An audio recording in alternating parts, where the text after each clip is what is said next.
नमस्कार मैत्रिणींनो, जागृतीच्या तांबा पितळ दुनियेमध्ये मी तुमचं मनापासून स्वागत करते। आज तुम्ही बघू शकता कुंचन। श्रावण महिन्यामध्ये लक्ष्मी मातेला प्रसन्न करण्यासाठी हे कुंचन पूजन केलं जातं। त्याची वेगळी माहिती आहे, पण ज्या कुंचनमध्ये सर्व साहित्य घालून ही पूजा केली जाते, हे कुंचन मी आज तुमच्यासाठी घेऊन आले आहे। हे पितळेचे आहे, जाड आहे, जड आहे, अगदी तुमच्या पुढच्या काही पिढ्यासुद्धा हे वापरू शकतील इतपत हे मजबूत आहे।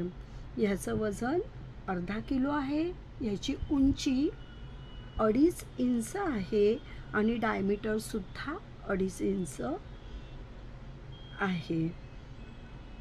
असं हे कुंचन ज्याच्यावर सुंदर अशी नक्षीकाम केलेलं आहे, तुम्ही खाली पण बघू शकता आणि वरच्या साईडला पण बघू शकता, आणि याच्यावर पूर्ण अशी शुभचिन्ह छानपैकी केलेली आहेत। असं हे मजबूत जड असं कुंचन जर तुम्हाला आवडलं असेल आणि आवश्यक वाटलं असेल तर स्क्रीनवर दिलेल्या नंबरवर मला नक्की कॉन्टॅक्ट करा। धन्यवाद।